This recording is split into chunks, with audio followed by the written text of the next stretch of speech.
Ini memang saya mulai dengan rumus yang agak jelimet, tapi ini akan menjadi panduan untuk Nahdlatul Ulama, juga untuk para akademisi di kampus, bahwa semuanya itu dimulai dari harapan. Dulu kita dijajah Belanda 350 tahun, dan masyarakat kita zaman itu sangat terbelakang. Wong penjajah itu buruk, sudah buruk, kafir. Orang-orang tua kita nyeluk Belanda itu dorong. Wong penjajah berdiundang dorong. Mungkin andaikan saat itu ada pakar sudah putus asa. Bagaimana bisa menggerakkan masyarakat yang saking bodohnya itu penjajah dipanggil dorong. Kayak apa susahnya pas itu? Kita ini bisa menggerakkan masyarakat tuh kalau punya kesadaran melawan. Kok kesadaran melawan? Nganggep penjajah ini tuannya, majikannya. Kamu bisa mendidik orang melakukan perlawanan dengan cara berpikir seperti itu. Kayak apa? Tapi para pejuang kita, para ulama kita, para kiai kita tidak berhenti ada saja celah untuk mendidik mereka supaya mau melakukan perlawanan. Padahal saking lucunya, wong penjajah kok diundang dong. Kayak apa? Susahnya apa? Tapi barokahnya punya harapan, bergerak, kemudian akhirnya kita jadi merdeka. Orang-orang desa yang jadi buruh gara-gara jadi buruh lama, roh enake wong sugih, duwe akeh, rumahnya AC nan kulkasan. Terus punya harapan, muga-muga anakku ora kaya aku. Periode anak sudah jadi orang yang tidak buruh. Banyak orang yang buta huruf, periode anak itu sudah hafal Quran. Banyak orang yang enggak tamat SD, periode anak sudah dosen. Makanya PR kita setelah kita jadi anaknya orang awam, jadi dosen, jadi doktor. Apa kita setelah jadi doktor bisa lebih baik? Nah ini PR. Jadi ilmu manfaat itu dimulai dari cara berpikir, itu selalu punya. Makanya kalau dalam balaghah, di balaghah pesantren, kenapa Nabi Adam itu ditobati Allah? Padahal salahnya sama-sama salah. Iblis ya salah, melanggar perintah Allah. Adam juga salah, melanggar perintah Allah. Karena Nabi Adam itu bukan salah permanen, tapi sedang salah. Yaitu Allah membahasakan wa aso adamu robbahu fahuwa. Jadi kalau dalam bahasa Arab itu ada bahasa status, ada bahasa sedang. Misalnya begini, saya ini kan tidak penjahit. Saya ulang lagi, saya ini tidak penjahit. Terus pas Pak Rektor main ke rumah saya pas jahit sarung. Itu mesti bahasanya ra'aituhu yaqutu sauban atau ra'aituhu khata sauban. Saya melihat Gus Bahak sedang menjahit. Sedang menjahit ya sudah sedang menjahit, tapi saya tetap tidak penjahit. Adam itu hanya dibahasakan Allah wa aso adamu rabbahu fahuwa. Itu sama dengan bahasa khata fulanun at-tauba. Ada orang menjahit baju. Ya sudah menjahit saja, tapi tidak penjahit. Jadi tidak boleh kamu bahasakan Adam itu pendosa, tapi sedang dosa.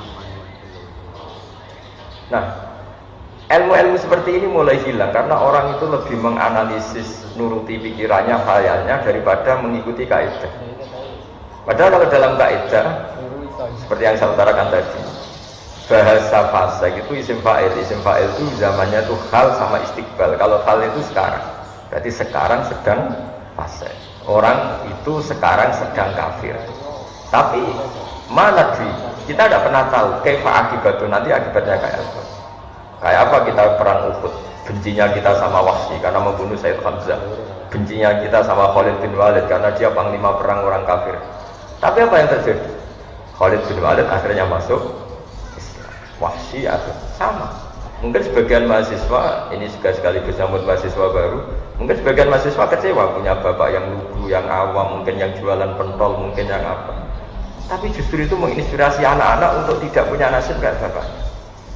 Sementara kadang yang kita anaknya orang mapan, justru inginnya nuntut yang bersifat materi. Jadi akhirnya apa?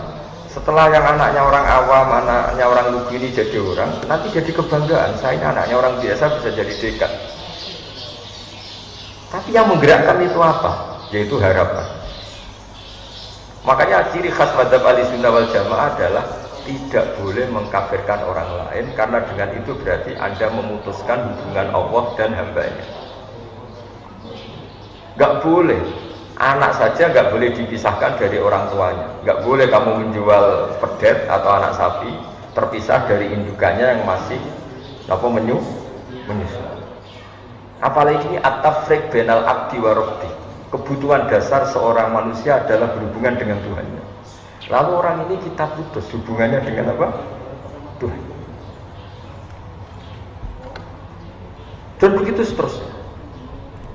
Sehingga tadi Nabi, meskipun yang menyakiti Nabi ini orang-orang kafir yang sangat biadab, ketika mau dihabisi sama malaikatul jibal, itu Nabi masih ngendikan bal arju ayyukhrijawahu min aslabihim ma ya'budullaha wa la yusyriku bihi syai'an. Jadi ini yang sedang kafir saja Nabi tidak berhenti berpeng.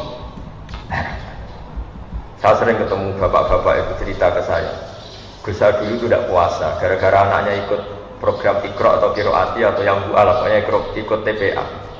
Itu anaknya puasa masih kecil. Karena masih kecil puasa itu digendong. Lama-lama bapaknya ini malu, anakku itu poso, akhirnya ikut poso. Kalau wisuda khataman Quran itu banyak bapak-bapak itu nangis. Kalau ditanya itu ya lucu. Beliau-beliau ini kadang tidak bisa baca Quran, anaknya bisa hafid. Wisuda kampus juga sama. Kadang bapaknya nyuruh saya wis pacaane gak parlentes, kowe tok duwe to. Anaknya kadang kumplot. Coba kalau kita melihat orang awam langsung tidak berpengharapan, maka generasi berikutnya akan hilang. Karena kita memutus apa? Makanya agama ini bagi siapa? Liman kana yarjuwaha wal yaumal akhir. Agama ini bagi siapa yang selalu punya.